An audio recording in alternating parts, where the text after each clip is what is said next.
नमस्कार दोस्तों, टीचिंग की सेवा में आप सभी का हार्दिक स्वागत है। रक्त बहाकर श्रृंगार करूं, खामोश यहाँ तलवार नहीं, ये धरती है महाराणा की, हार हमें स्वीकार नहीं। आइए देखते हैं पॉलिटी से संबंधित बहुत ही महत्वपूर्ण तथ्य जो आपकी परीक्षा के लिए बहुत ही महत्वपूर्ण है। तो आइए देखते हैं संविधान सभा का गठन। तो संविधान सभा का गठन कब हुआ था? तो 15 मार्च 1946 को इंग्लैंड के प्रधानमंत्री क्लीमेंट इटली ने घोषणा की कि ब्रिटिश सरकार ने भारतीयों को स्वतंत्रता प्रदान करने का निर्णय लिया है। इसी योजना के तहत 24 मार्च 1946 को cabinet mission lord Pethick, Lawrence, sir Stafford Cripps तथा एएलबी अलेक्जेंडर, जिसमें लॉर्ड पेंथिंग लॉरेंस अध्यक्ष थे, भारत आए। उसने 1945 में प्रांतीय विधानसभाओं के निर्वाचित निर्वाचित प्रतिनिधियों का उपयोग संविधान निर्माण के लिए व्यवहारिक समाधान निकालने का प्रयत्न किया, जो निम्नलिखित है। तो आइए देखते हैं। हम बात करें कि 10 लाख की जनसंख्या पर एक प्रतिनिधि चुना जाएगा। इस प्रकार संविधान सभा के सदस्यों का चुनाव जनता द्वारा अप्रत्यक्ष रूप से किया गया। प्रत्येक सदस्य के प्रतिनिधि प्रांतीय विधानमंडल में उस समुदाय के सदस्यों द्वारा चुने जाने थे। मतदान एकल संक्रमणीय मत पद्धति अनुपातिक प्रतिनिधि द्वारा किया जाना था। आइए नेक्स्ट अगला है संविधान सभा। तो संविधान सभा के कुल सदस्यों की बात करें तो 389 है। ब्रिटिश भारत के 11 प्रांतों से 292 सदस्य हैं। कमिश्नर क्षेत्रों से 4 सदस्य हैं।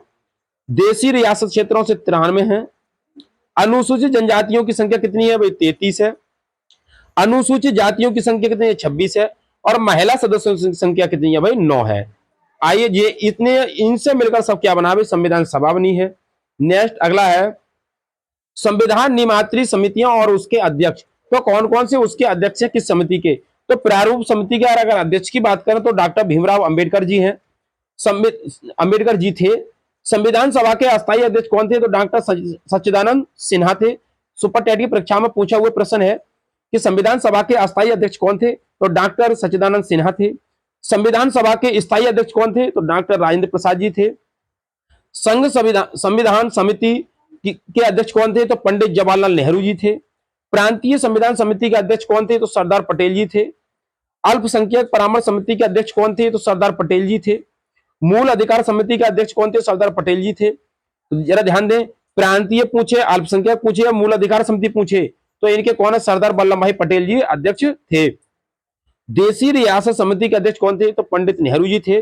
संचालक समिति के अध्यक्ष कौन थे? तो डॉक्टर राजेंद्र प्रसाद जी थे। आइए नेक्स्ट अगला अगला है प्रारूप समिति के सदस्य कौन कौन से? तो प्रारूप समिति के जो पहले सदस्य थे वो कौन थे? डॉक्टर भीमराव अंबेडकर जी अध्यक्ष थे।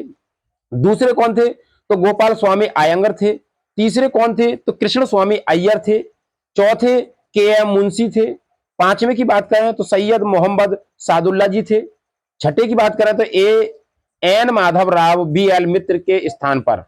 सातवें जो थे वो डीपी खेतान के स्थान पर कौन बने थे? तो खेतान की मृत्यु के बाद टी टी कृष्णाचारी जी थे। आइए नेक्स्ट अगला है भारतीय संविधान के स्रोत। तो भारतीय संविधान के कौन कौन से स्रोत हैं? अगर ब्रिटेन की बात करें, ब्रिटेन से क्या लिया गया है? तो संसदीय शासन प्रणाली, संसदीय विशेष अधिकार और संसद तथा विधानमंडल की प्रक्रिया ब्रिटेन से ली गई है। यूएसए की बात करें, अमेरिका से क्या क्या? तो सर्वोच्च न्यायालय का संगठन और उपराष्ट्रपति का पद और मौलिक अधिकार, ये कहां से लिए गए हैं? तो ये अमेरिका के संविधान से लिए गए हैं। आइए नेक्स्ट अगला है आयरलैंड। तो आयरलैंड के संविधान से क्या क्या लिया गया है? तो राष्ट्रपति का निर्वाचन और राष्ट्रपति द्वारा राज्यसभा में 12 सदस्यों का मनोनयन आयरलैंड के संविधान से लिया गया है। और राज्य के नीति निर्देशक तत्व कहां से लिए गए हैं? तो आयरलैंड के संविधान से लिए गए हैं। अब हम बात करें कनाडा। तो कनाडा से क्या क्या लिया गया है? तो संघात्मक शासन व्यवस्था कनाडा से ली गई है और अवशिष्ट शक्तियां ये भी कनाडा से ली गई हैं। और ऑस्ट्रेलिया से क्या लिया गया है? तो समवर्ती सूची ये कहां से ली गई है? तो ये ऑस्ट्रेलिया से ली गई है। आइए नेक्स्ट अगला जर्मनी की बात करें। जर्मनी के संविधान से क्या क्या लिया गया है? तो आपात संबंध, संविधान संशोधन, ये कहां से लिए गए हैं? तो ये जर्मनी से लिए गए हैं। दक्षिण अफ्रीका। तो दक्षिण अफ्रीका अगर बात करें फ्रांस, फ्रांस से क्या लिया गया है? तो गणतंत्र सोवियत संघ से क्या क्या लिया गया है, तो मूल मूल कर्तव्य ये कहां से लिए गए हैं, सोवियत संघ, यूएसएसआर रूस, यूएसएसआर मूल कर्तव्य लिए गए हैं। 3 सूचियों की व्यवस्था, संघ सूची, राज्य सूची और संवर्ती सूची 1935 के अधिनियम से लिया गया है। आइए नेक्स्ट अगला है, नेक्स्ट महत्वपूर्ण तथ्य क्या है, भारतीय संविधान सर्वाधिक ऋणी 1935 के अधिनियम का है। भारतीय संविधान 26 जनवरी 1950 को लागू हुआ, इसका उल्लेख 394 में किया गया है, यानी कि अनुच्छेद 394 में इसका उल्लेख है। संविधान के अनुच्छेद 5, 6, 7, 8, 9, 60, 324, 366, 367, 379 और 380, 388, 391, 392 और 393 तुरंत 26 नवंबर 1949 को लागू हो गए थे। यानी कि 26 नवंबर 1949 को लागू हो गए थे। कौन कौन से अनुच्छेद, 5, 6, 7, 8, 9, ये 26 जनवरी 1900 यानी कि 26 जनवरी 1950 को लागू हुआ था। शेष अनुच्छेद यानी कि बाकी के जो अनुच्छेद हुए थे कब लागू हुए थे, तो 26 जनवरी 1950 को लागू हुए थे, और ये जो अनुच्छेद है वो 26 नवंबर 1949 को लागू हो गए थे।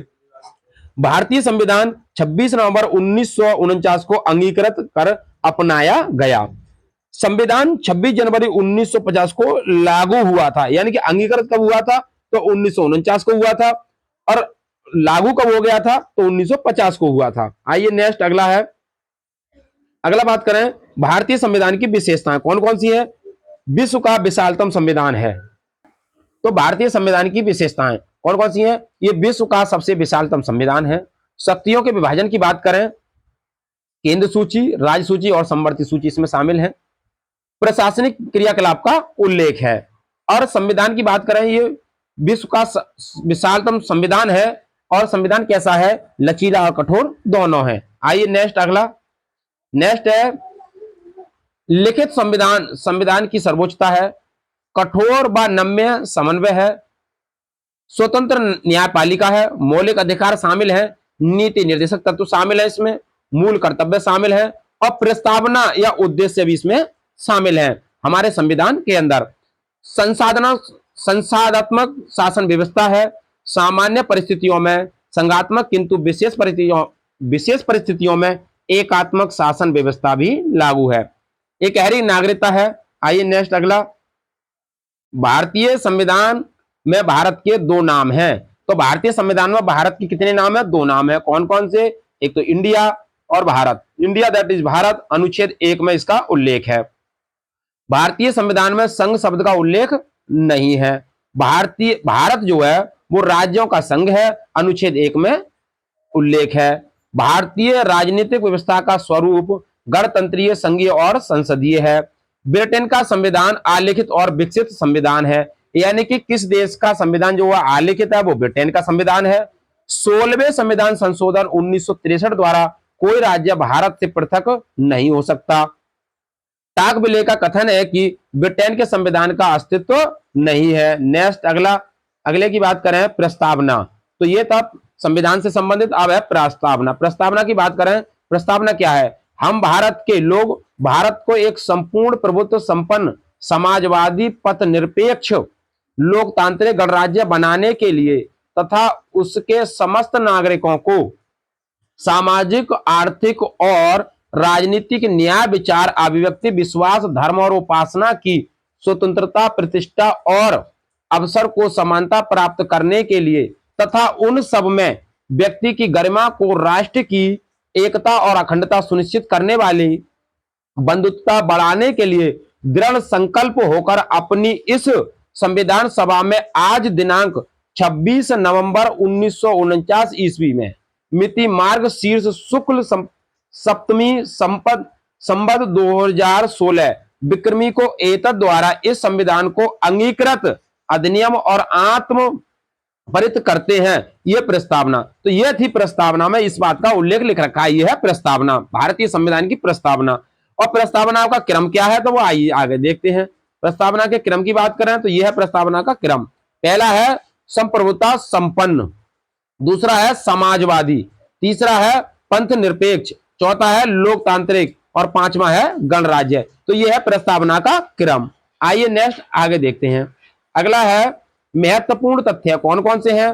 तो प्रजातांत्रिक समाजवाद की अवधारणा पंडित जवाहरलाल नेहरू ने विकसित की थी। भारतीय संविधान में न्याय शब्द का उल्लेख प्रस्तावना में किया गया है।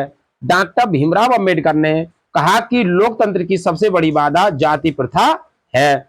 42वें संविधान संशोधन द्वारा प्रस्तावना में निम्नलिखित शब्द जोड़े गए हैं। कौन कौन से। समाजवादी, पंथ निरपेक्ष, राज्य का अपना कोई धर्म नहीं होगा। तीसरा है राष्ट्र की एकता व अखंडता। नेक्स्ट आइए आगे देखते हैं।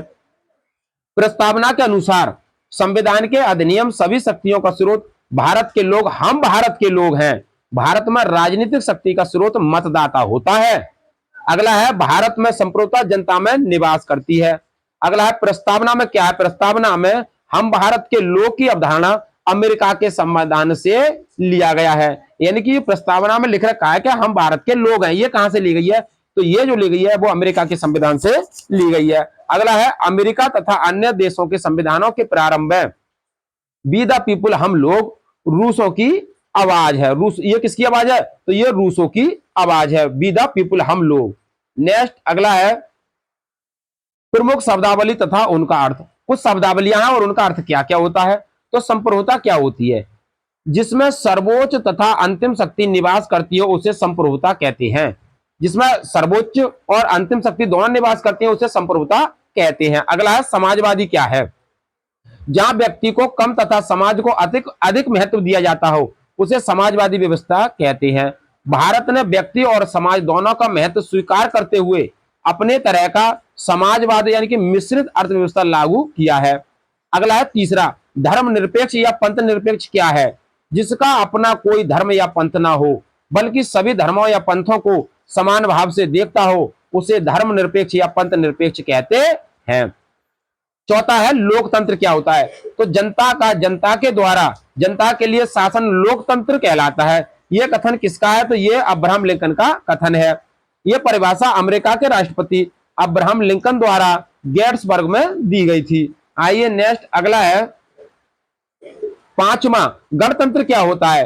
तो जिस किसी देश का प्रमुख जनता द्वारा प्रत्यक्ष या परोक्ष रूप से निर्वाचित होता है उस राज्य को गणतंत्र कहते हैं, जैसे अमेरिका और भारत। नोट, राज्य के 4 तत्व होते हैं। कौन कौन से। जनसंख्या, निश्चित भूभाग, सरकार और संप्रभुता। इन सभी में संप्रभुता सबसे महत्वपूर्ण तत्व है। इसलिए संप्रभुता को राज्य की आत्मा कहा जाता है। तो राज्य की आत्मा किसे कहा जाता है। संप्रभुता को कहा जाता है। राज्य के जो 4 तत्व हैं संप्रभुता का ही ऐसा तत्व है जो अन्य समुदायों से राज्य को अलग करता है। तो उम्मीद करता हूं दोस्तों पॉलिटी से संबंधित जितने भी महत्वपूर्ण फैक्ट, संविधान सभा का गठन, संविधान सभा के स्रोत, संविधान सभा के प्रारूप समिति के सदस्य और संविधान सभा यानी कि प्रस्तावना को बताने की कोशिश की है। यदि वीडियो अच्छी लगी हो तो वीडियो को ज्यादा से ज्यादा शेयर करें और लाइक करें और कमेंट बॉक्स में वीडियो से संबंधित अपना सुझाव अवश्य दें। ऑल द बेस्ट, थैंक्स, जय हिंद, जय भारत।